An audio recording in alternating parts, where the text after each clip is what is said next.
Welcome back to the Mountain Man Medical YouTube channel. Thanks for hanging out. Today we're going to take a look at stabbings.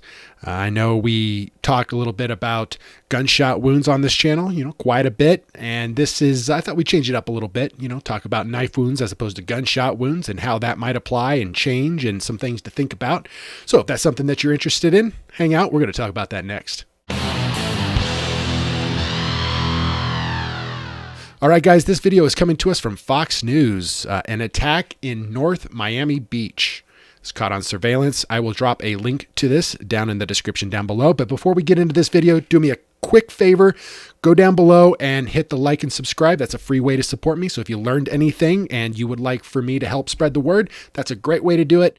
This is a great reason why having trauma gear on you is a good idea. You never know where it's going to be. Hopefully, if you're in a gas station or something like that and you have a trauma kit underneath the seat of your car, you can run over and grab that. That's a great option. A lot of people will choose to carry or EDC carry a tourniquet at all times. And there's a couple of different options out there for that. But this is a good example of why trauma gear is so important. You never know when you're going to need it. Sometimes you might need to undo the evil that someone else has already done, right? And that's one of the things that I really like about being a medic is there's a lot of bad things that happen in this world, and it feels good to be able to reduce that at least a little bit, to help somebody else out, to reduce their pain, increase their comfort, and then give them a little assurance that you're there with them to help take care of them. And I think that's a pretty amazing part about being a medic. And from this situation, we'll see that the attacker knows what he's doing. He stabs this guy in the neck, and let's take a look at that again real quick. This begins with a man who was attacked. You can see the suspect with a knife jabbing at the victim's neck. The victim then... So we see him double tap him twice right there in where? The junctional wounds. This is not a place where you're going to be able to use a tourniquet. So even if you're carrying a cat tourniquet with you everywhere that you're going, chances are good that you're going to come up on this guy and you're not going to be able to take care of him unless you know how to take care of junctional wounds. So tourniquets are great. You should always have them available, but it's not the only thing that you need to know. You need to learn other medical skills like wound packing and direct pressure and how to use a pressure dressing. And I suspect from this video that the attacker knew what he was doing. That's a pretty good spot to stab somebody. If you're going to be a good knife fighter, you need to know anatomy, and you're going to know that there's some pretty significant blood vessels that are running down your neck here and supplying oxygen to your brain. So if you're going to stab somebody, that's a pretty good place to do it. I don't think this guy was just mad. He wasn't just trying to hurt him. He was trying to kill him, if I had to guess, and he almost succeeded. According to this video, the victim survived this attack, which is fantastic, especially after you saw how much blood was on the floor, even though they blurred it. He's losing a lot of blood. And because he's losing so much blood, he's not able to get as much oxygen to his brain as he needs to stay conscious. So that's why we see this. He is covered in blood. He collapses. It is so graphic, we have blurred the blood which gushed on the floor. I was terrified. That is a sign that something is really bad. So if you see somebody who's losing a lot of blood and then they collapse, you'll know why. It's because that bleeding is uncontrolled and it is life-threatening. That means you need to do something right now or that person is going to die. Be looking on the lookout for little clues and indicators like that of how badly your victim is doing. If he got stabbed a couple of times in the neck, it's not bleeding very much, and he's coherent and conscious and answering all of your questions well, I'm going to still be worried about him, but I'm not going to be as worried. As soon as I start to see him starting to get drowsy or loopy or start answering my questions wrong, I'm going to know that something's up and I might have missed something. Maybe this injury is a lot more serious than I thought, and I need to reevaluate quickly. So that's when your reassessment is going to come in. You're going to do a head-to-toe, treat as you go, make sure you haven't missed anything important. Sometimes the victim won't even know that they're injured in a certain place. They might be having a huge amount of pain from an arm, but you'll totally miss the stab wound in their neck underneath of their shirt.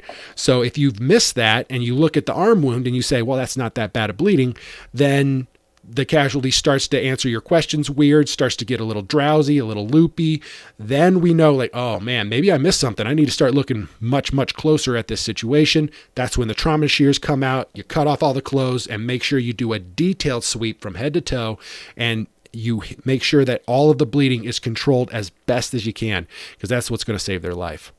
I thought he was going to die. Kiera Pierre-Louis, who is 8 months pregnant, was one of several Good Samaritans who rushed in to help. And she's doing a fantastic job just trying to help. One of the good things that you can do as a Good Samaritan is call EMS. Get 911 activated as quickly as possible and get them on the scene.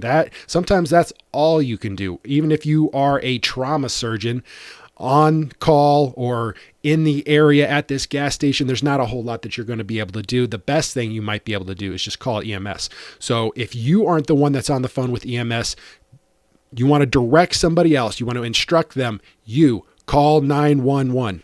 And then that will kind of help, hopefully, to break them out of, their bystander mentality, get on their phone, start making that call and helping you out while you're taking care of the casualty. So taking care of an emergency situation isn't what you know or how you handle things. It's how you direct the resources that are around you. And bystanders who are willing to assist you should be considered as one of those resources. And a large part of the story are just the heroic efforts of so many people, including a clerk who you'll see on the video. He was so frightened, didn't know what to do. This man dropped to the ground. He's covered in blood. He takes out a roll of paper towels just like this here and starts to apply pressure to the wound. It's at that point that a pregnant woman comes in and also helps. You don't always have to do the exact right thing to help out. It helps. It definitely helps, and it will make you more effective. When you're in a really bad emergency, a lot of that knowledge can just right out of your brain and you won't know what to do. So just think of something that you can start doing that, and then that will help to calm you down a little bit to think of the right course of action. Now, if it was me and I had showed up at this particular gas station and walked in and there's this guy laying on the floor with all this blood around him, I'm not going to probably know what happened. I'll try to ask the people around me what happened. People could say he got stabbed. Might say he got stabbed where? And some people might say, I don't know. Some people might say in the neck. Some people might say something different. So that's why we as medics need to ask the people around us, try to get all the information that we can, but then take that information with a grain of salt because it might be wrong. And there's a good chance that it is wrong. So you have to be aware of that and make your own decisions. And a good way of making sure that you're doing that is getting eyes on the wounds, where that bleeding is coming from, to make sure that you're not missing it. If I don't have my trauma kit on me, the only thing that I'm going to be able to really do for him is to apply direct pressure. Now, I might be able to cut a nice long strip of gauze so that I can pack that down into the wound. Then I can apply a pressure on top of that gauze and get that pressure down in next to that artery, and that will help me to better control that bleeding. But without that, the only thing that you can really do is direct pressure. And I suspect that's what probably kept this guy alive. They put direct pressure. They used the paper towels. The paper towels aren't really doing anything besides soaking up blood, and that's not really our goal here. We're not trying to soak up blood. We're trying to keep the blood in the body, so we're trying to prevent it from leaving. So the paper towels aren't really doing that much good. I would recommend trying to get into a position and put your heel of your hand as tight and as hard down into that wound as you possibly can. It might be beneficial to position the casualty in a way that you can position both of your hands on top of it and get your weight onto it. You want to try and get a lot of pressure on there if you can. If you're thinking about things that you might be able to carry for this particular situation, something that you can have in your pockets, I just did a video on the SWAT-T. It has multiple uses, not just as a tourniquet, but the SWAT-T is an amazing EDC tourniquet. And I just did a video on that a little while ago. So if that's something that you're interested in checking out, then I would recommend going and taking a look at that, because this SWAT-T is also a very good pressure bandage and would have worked very well for this particular situation. So if that's something that you're interested in, go ahead and click up here and you can go and check that video out. All right, guys, that's all I got for you. Thanks for checking out this video and hanging out till the end. I appreciate all the comments and the subscriptions and the likes that everybody has been putting on these videos. It really helps me out.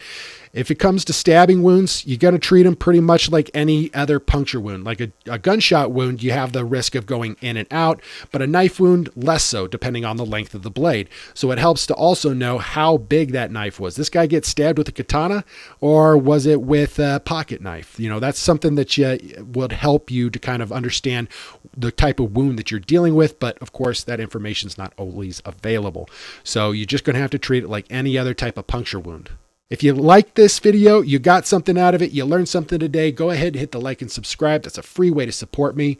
Thanks for hanging out. Head over to the mountainmanmedical.com website and check out our Yellowstone and Wind River trauma kits and be ready for whatever the mountain throws at you. I'll catch you guys in the next one.